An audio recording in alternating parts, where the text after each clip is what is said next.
caros alunos de primeirão, olha só, hoje é a aula 19.1, estamos quase na reta final aqui da segunda unidade, olha só, passou rápido, né? Eu achei, vocês acharam aí que passou rápido? E hoje essa aula vai dar continuidade àquela aula passada, onde nós falamos das teorias científicas racistas, né? Principalmente a teoria eugênica que nós trabalhamos na última aula, e também o darwinismo social, né? Que foram termos que nós usamos na próxima aula e trouxemos para vocês.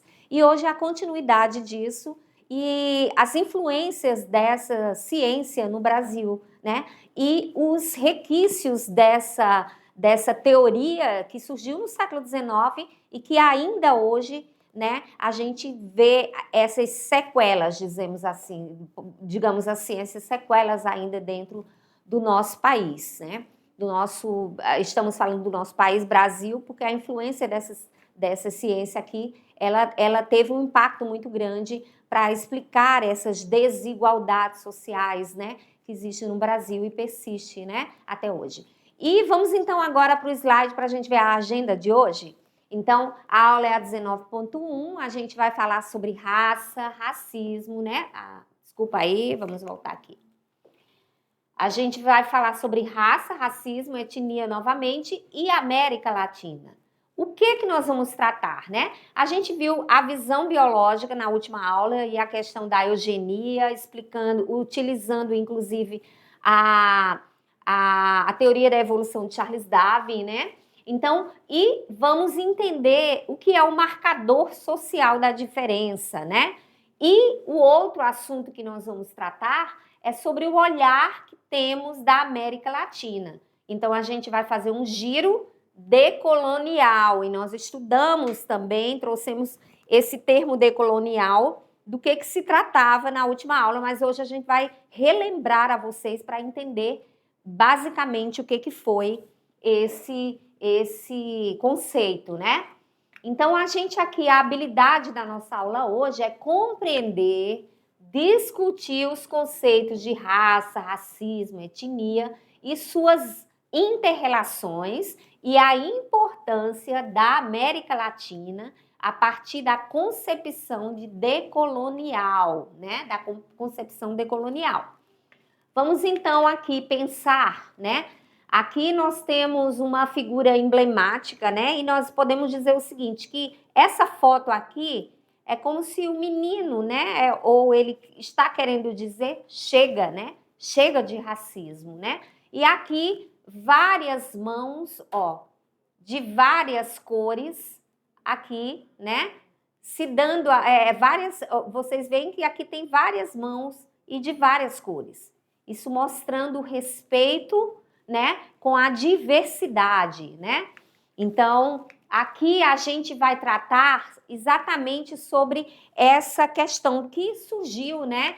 Essa visão biológica e esse marcador social da diferença. O que significa, então, isso? Vamos partir, então, primeiro dessa visão biológica. Aí vocês vão entender justamente essa questão dos crânios aqui, tá? Então, quando eu falo na questão biológica, nesse conceito de raça, racismo, no século XIX, a chegada a chamada ciência, essa ciência racista, ela usava a biologia para justificar as desigualdades sociais e hierarquias entre os grupos humanos, olha só. Então, segundo essa visão biológica, dessa ciência que a gente chama de uma ciência racista, as diferenças raciais, né, como cor da pele, formato do crânio e outros traços físicos, eram vistos como características biológicas fixas no indivíduo, né?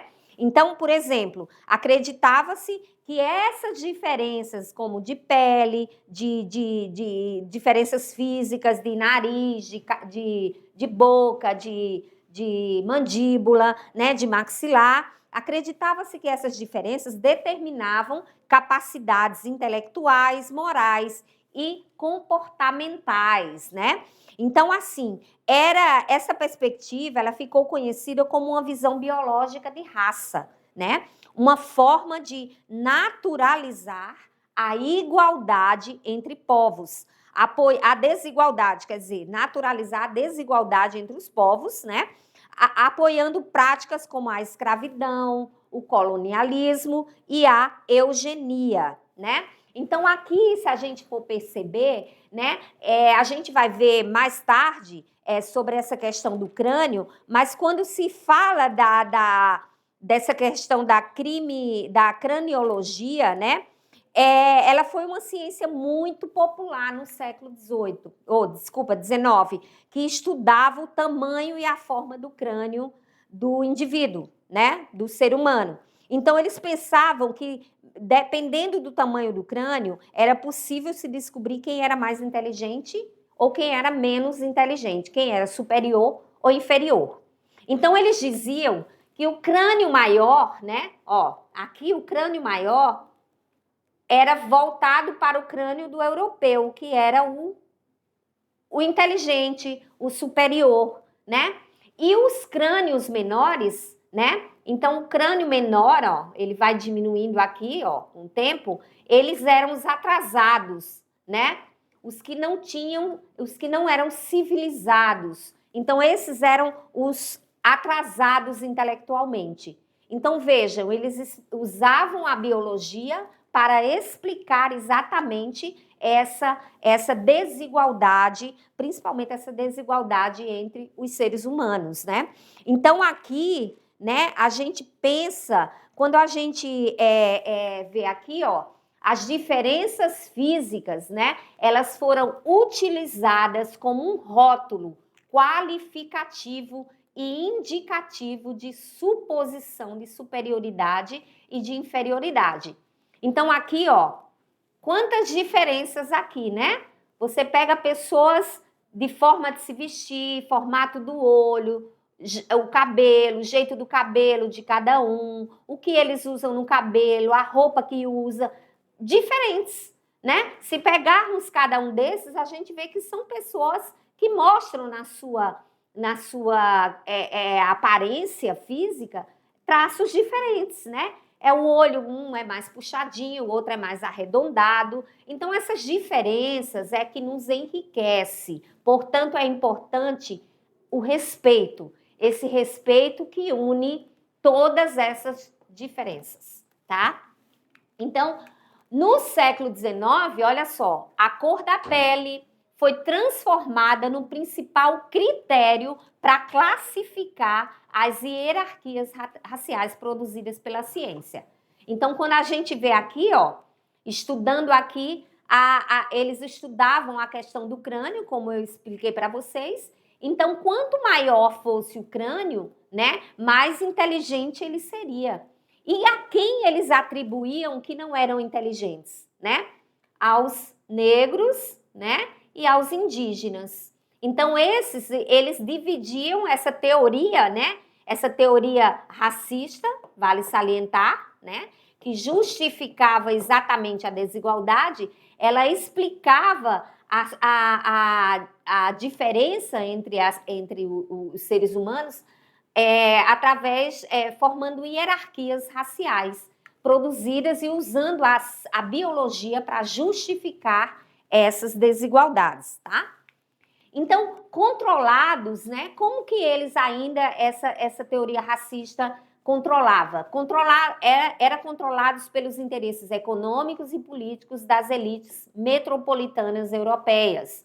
Portanto, os europeus justificavam suas ações, né, de explorar, de subjugar os povos dos quais, quando eles encontravam nas colônias que eles invadiram, com a ideia de que esses povos, eles eram inferiores, eles não eram civilizados, eles eram selvagens, porque eles possuíam características físicas e culturais diferentes. E foi isso que aconteceu quando chegaram aqui na América Latina, e a gente fala do nosso país, principalmente do nosso Brasil, né? Então, esse marcador social da diferença, quando eu falo desse marcador social da diferença, ele serve, né? Ele surge como uma crítica a essa visão biológica, né? onde as diferenças entre grupos humanos, elas não são biológicas, mas elas são sociais e são históricas, tá? Então, construía-se assim essa visão de mundo, né, do século XIX, essas teorias racistas que se propagaram no século XIX, elas construíam-se assim uma forma de agir perante o outro que conhecemos como racismo. E olha só, diga não ao racismo.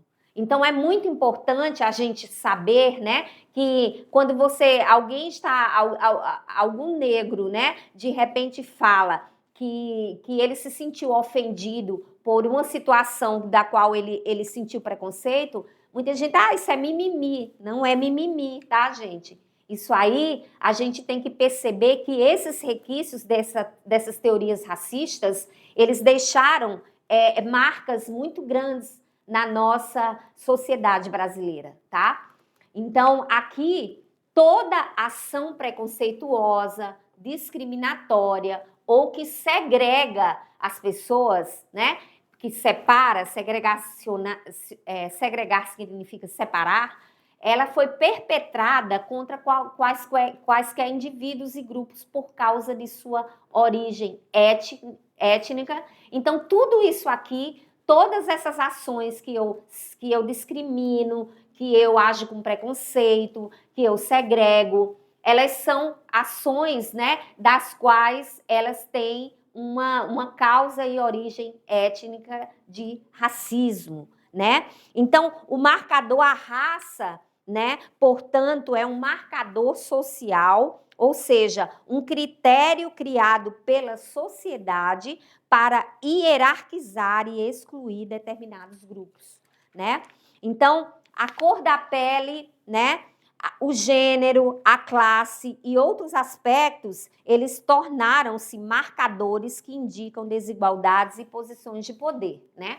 Como teoria, tenta justificar uma superioridade étnica a partir de supostos atributos herdados biologicamente. Estamos falando aqui dessa ciência racista que se propagou durante o século XIX, né? E que teve influências no Brasil no século XX, principalmente na década de 30. Então, essa visão, né? Essa visão de mundo é uma visão carregada de ideologia. E que ideologia é essa? É uma ideologia pensada como falsa consciência da realidade. É que eles ideologicamente querem dizer que a realidade é desse jeito mesmo. E esconde um fato não confessado desde aquela época. Ou seja, a relação de poder e dominação de determinados grupos sobre outros grupos, né? Então, eles usavam essas teses racistas, essas teorias racistas, para exatamente justificar a dominação de um grupo sobre o outro, né? Ou seja, do colonizador com o colonizado, né? Então, essas teorias racistas também no Brasil, ela trouxe efeitos muito nocivos, né? Então, basicamente, quando a gente vê aqui, ó, as marginalizações, elas são construções históricas. As superioridades entre os povos também. E todas essas construções, elas foram intencionais. Então, houve uma intenção de se explorar, de subjugar essas nações, né, da qual eles colonizaram. Então, é importante a gente deixar claro que aqui que essas teorias racistas que surgiram, né, elas mostraram as diferenças, queriam mostrar as diferenças entre grupos humanos, que são diferenças que são biológicas, né, que não são diferenças biológicas, mas são diferenças históricas e sociais. Então, eles queriam justificar a forma como eles subjugavam esses povos usando a biologia, né? Usando a ciência biológica, né? Então, o que a gente tem que entender, né? Que todos nós somos iguais.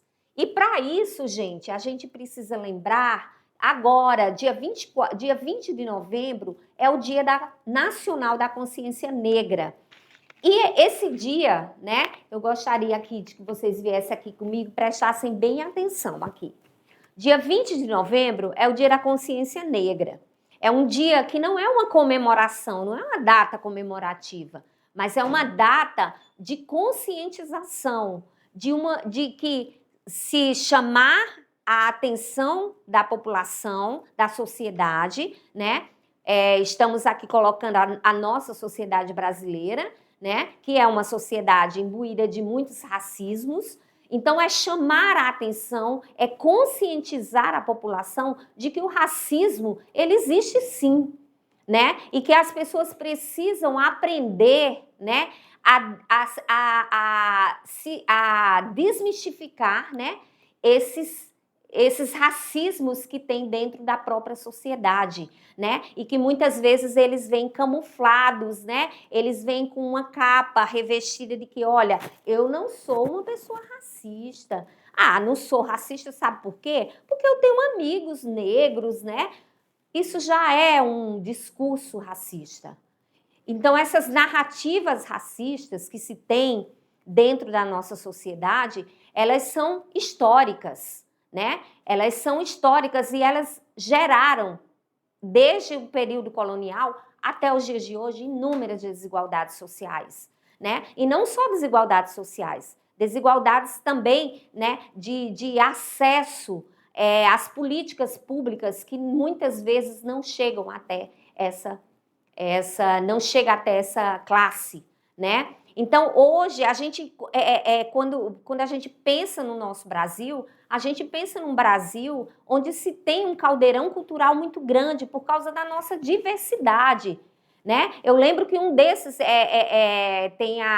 um desses eugenistas, né? O Gobineau, ele quando veio ao Brasil, ele ficou decepcionado porque ele se deparou com uma sociedade, né, que se tinha muito essa diversidade. Então, ele disse que era um povo feio, de uma pele feia, né? Então, isso tudo levou ao que nós temos até hoje dentro da nossa sociedade, né? Esse racismo estrutural.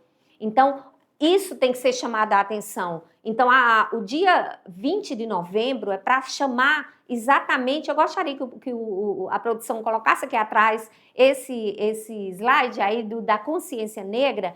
Então, o dia 20 de novembro é exatamente para chamar a atenção, né, a conscientização da sociedade para que exatamente a conscientização, que é o dia da consciência negra, né, de trazer esse resgate, lembrar, né, desse grupo, principalmente desse grupo que é tão marginalizado, né, em todos os aspectos. Quando a gente pega as pesquisas, né, quando a gente pega as pesquisas no Brasil, né, que são feitas em questão de escolaridade, em questão de quem ganha mais na área profissional, a gente vê que o homem negro ganha menos que o homem branco, a mulher negra ganha menos que a mulher branca e por aí vai, né? Então, é hora de se chamar a atenção. Então, o dia 20 de novembro é exatamente para isso, para lembrar e conscientizar a sociedade, né, de que o racismo existe e que precisa ser mudado. Então, é preciso se haver respeito, porque a gente mora num país de uma diversidade muito grande e de uma cultura diversa que deve ser, né, respeitada. Então, voltando lá para o slide, a gente dá continuidade aqui mostrando, portanto, o que é racismo, né? O racismo, então, ele supõe a existência de raças, sendo algumas consideradas superiores e outras inferiores, né? Tá? Marcando, assim, a justificação da dominação entre os grupos sociais. Então, quando a gente olha aqui esse quadro famoso, né? Aqui a gente mostra, principalmente esse quadro, olha só, é como se a mulher negra aqui, ó, a mulher negra aqui, ela está agradecendo, né, fazendo um agradecimento a uma geração dela que está embranquecendo, né? Então, vê que é como essa filha, o genro e o neto já já são pessoas que foram embranquecendo ao longo do tempo.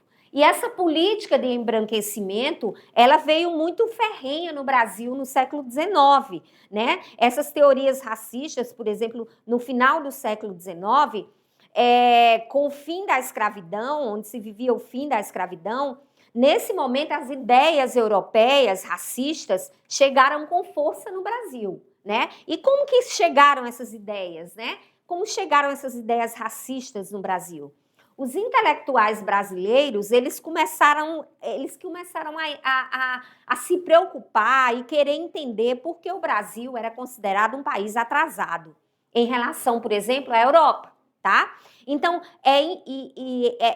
influenciado por essas teorias racistas, muitos intelectuais, eles passaram a acreditar que o problema do atraso brasileiro no final do século XIX era exatamente por causa da raça.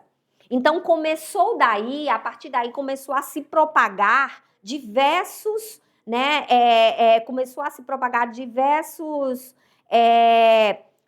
teorias de embranquecimento da população como algo que seria desejável para que o Brasil saísse desse atraso.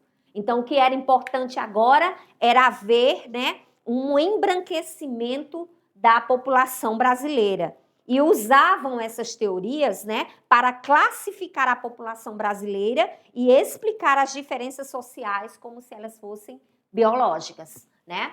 Então, aí criou-se, então, na década de 30, principalmente, né, com a mais expressão, tendo mais expressão nas teorias de Darcy Ribeiro, né, que a gente vai falar dele aqui, de Gilberto Freire, né, do mito da democracia racial, tá?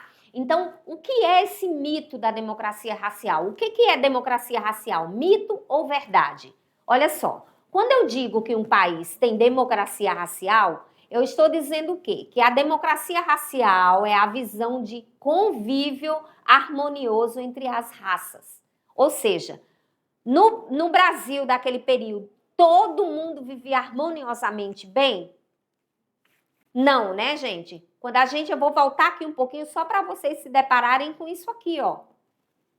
Olha as punições como eram, né? E quantos deles foram, inclusive, mortos, né? Perseguidos, espancados, né?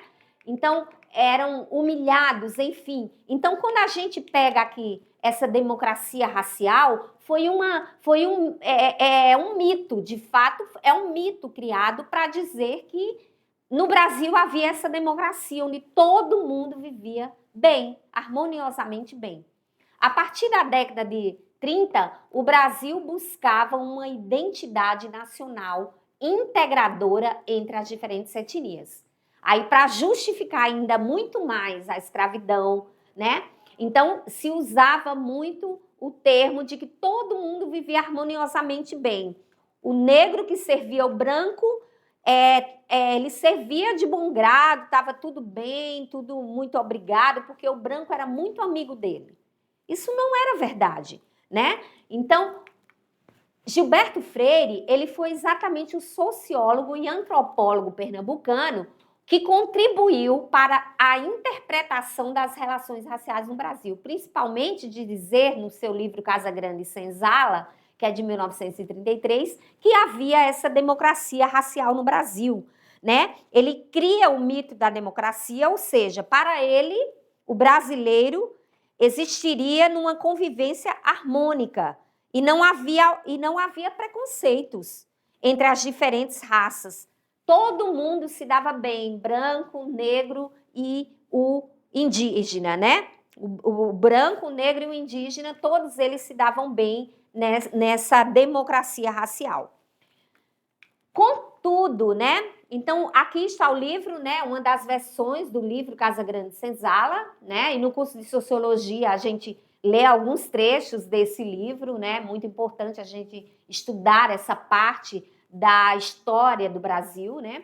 Então, ele acreditava no convívio harmonioso entre as raças, ó, e que a miscigenação, a mistura, né?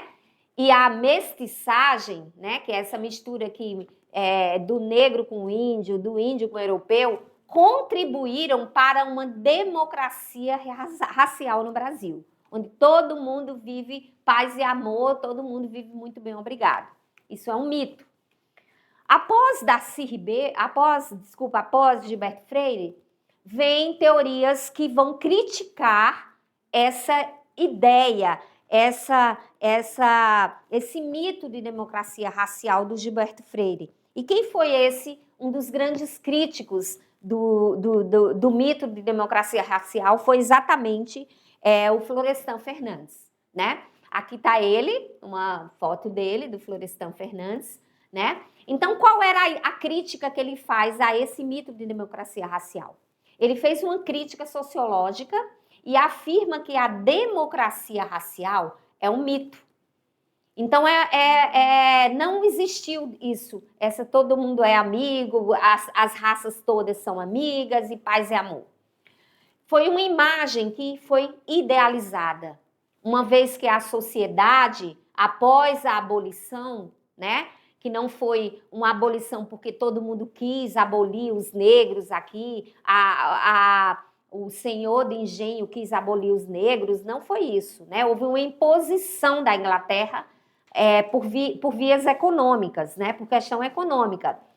Então, ele diz que uma vez que a sociedade pós-abolição continuou a promover o distanciamento entre os negros e brancos, isso fez com que não houvesse mito nenhum. A realidade do Brasil, né, é exatamente a ideia, o que ele quer dizer é o seguinte, né, desconstruíram essa ideia mostrando que essa democracia racial era de fato vivida no Brasil, mas que na verdade é um mito que mascara e inviabiliza as profundas desigualdades estruturais e a discriminação e o racismo. Olha só, então, esse mito de democracia, ele não existe, né? E isso também mostra a luta dos negros pelos direitos civis nos Estados Unidos da América, né? Então, mostra que a luta não era só no Brasil, mas também nos Estados Unidos, esses negros lutavam por espaço dentro da sociedade, por direitos civis dentro da sociedade, né? Então, aqui mostra Martin Luther King, inclusive ele foi assassinado, né? E traz ele era um ferrenho lutador dos direitos civis nos Estados Unidos. E aqui ele diz, eu tenho um sonho, das suas frases célebres, né? Eu tenho um sonho onde esse sonho é ver meus filhos julgados por sua personalidade e não pela cor de sua pele, né? Então, mais uma vez, eu deixei isso em uma das aulas que nós falamos sobre a questão negra, um filme que tem O Ódio que Você Semeia, que é um filme novo e trata também dessa questão, traz muito essa visão dos adolescentes, e é interessante vocês assistirem esse filme, né? Que fala sobre essas questões raciais. E agora a gente dá um salto para falar sobre o que foi, então, esse olhar da América Latina e trazer esse giro decolonial, né? Se a gente entendeu o que era o período colonialista no Brasil, a gente vai também entender um outro termo, né? Que é exatamente desconstruir a ideia de colonialismo que nos foi imposta, que é o decolonial, né? Então, quando a gente fala em América Latina, a gente não pode pensar somente no Brasil, né? A gente tem outros países que faz parte da América Latina, ó. Todos esses aqui, ó, América Latina, né? Então, a América Latina, então, né, o período pós-colonialismo, ela se refere a uma perspectiva teórica e cultural que realiza uma releitura da colonização como parte de um processo global, né?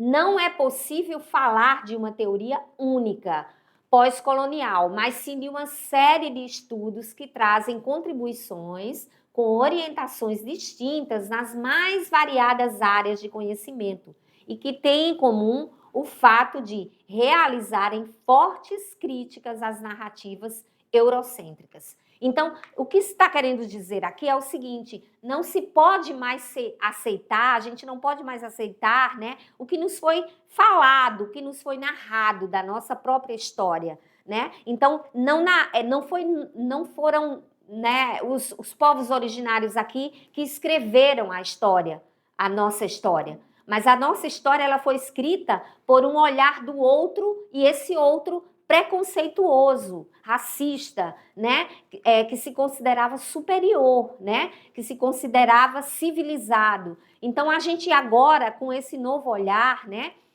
a gente precisa exatamente se desvencilhar das narrativas eurocêntricas, né, do olhar do europeu para escrever a nossa história. Então, enquanto a nossa história foi escrita pelo o nosso colonizador, o colonizado vai ser sempre subjugado. Então, é preciso a gente exatamente desconstruir essa ideia, né? Então, aqui mostra todos os países que compõem, ó, a América Latina, tá? México, Brasil, Equador, Colômbia, Panamá, né, Guatemala, né, Chile, Argentina, Uruguai, Paraguai, Bolívia, enfim, todos esses países, né? Então, Eduard Said, no seu livro intitulado Orientalismo, o autor busca mostrar a força do discurso cultural do Ocidente. Os europeus, eles traziam um discurso cultural tão forte, né, ocidental, que a cultura que deveria ser a cultura a ser seguida, a cultura superior, era a cultura ocidental, né? E a ocidentalização era mostrada como uma estrutura de dominação cultural para os povos outrora colonizados. Então, era um modelo, o que ele quer dizer? Que a cultura ocidental foi imposta, né, pelos europeus e era um modelo que deveria ser seguido por outros continentes, né? Então, para Said, a noção de modernidade ocidental, né, generaliza e ignora todas as diferenças existentes entre tão diversas culturas, ao mesmo tempo em que as inferioriza sobre uma caricatura atrasada e exótica. Então, o que ele quer dizer aqui, né? Que essa modernidade ocidental, ela não acontece em todo lugar do Ocidente, de fato, né? Então, são ignoradas aí, elas são generalizadas, essa modernidade, mas que existem muitos lugares, muitas culturas diversas que são inferiorizadas até hoje, né? E que ainda usam a ideia de cultura atrasada e exótica. Ah, o indígena é uma pessoa exótica, eu vou tirar uma foto, eu vou lá no Amazonas, porque lá eu posso tirar uma foto com uma cultura exótica, a cultura indígena. Então, essa ideia, essa visão, essa visão que se tem, né, desses povos, dessas culturas diversas que são inferiorizadas, não corresponde, de fato, essa modernidade ocidental não corresponde à nossa realidade, mas sim à representação cultural construída pelas metrópoles. Quem são essas metrópoles que são faladas aqui? As grandes, né? Os grandes, os países, os grandes imperialistas, né? Os países europeus, ocidentais.